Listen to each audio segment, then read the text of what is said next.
Well, welcome again to Vintage Farmhouse Antiques. We're going to show you this teapot, dates from around 1900 to 1914, made by Allertons. Now, Charles Allerton was a very respected porcelain manufacturer around this period, and this completely hand-decorated teapot is a fine example of some of the work they were manufacturing. There is a condition note on this teapot which we'll bring your attention to regarding the spout repairs, but it's being listed just really because of the rarity value of it. Rococo style with its pedestal feet, details of the moulding hand picked out by the gilt, and just look at the detailing on this handle, really nicely painted in the sort of Gowdy Welsh style.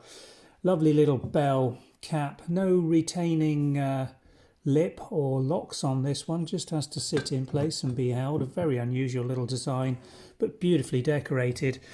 Now let's just show you this spout, because this is where I'm afraid it has had some damage and repair.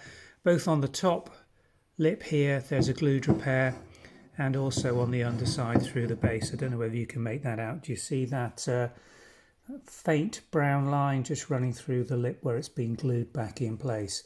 But they're pretty reasonable repairs, very stable, and no reason it couldn't be used, although I think we are suggesting this should be for display purposes and only very light occasional use.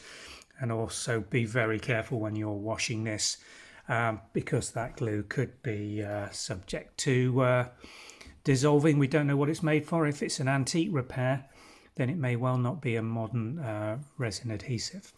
But anyway, the teapot itself, thing of beauty, beautifully decorated.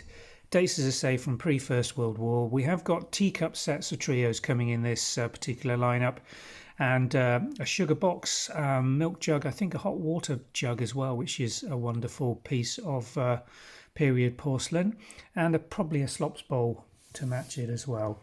If you follow the links in the description, it'll take you through to the website listing, where all the measurements, details and pricings are available for this particular period piece of English porcelain history. Thanks for watching.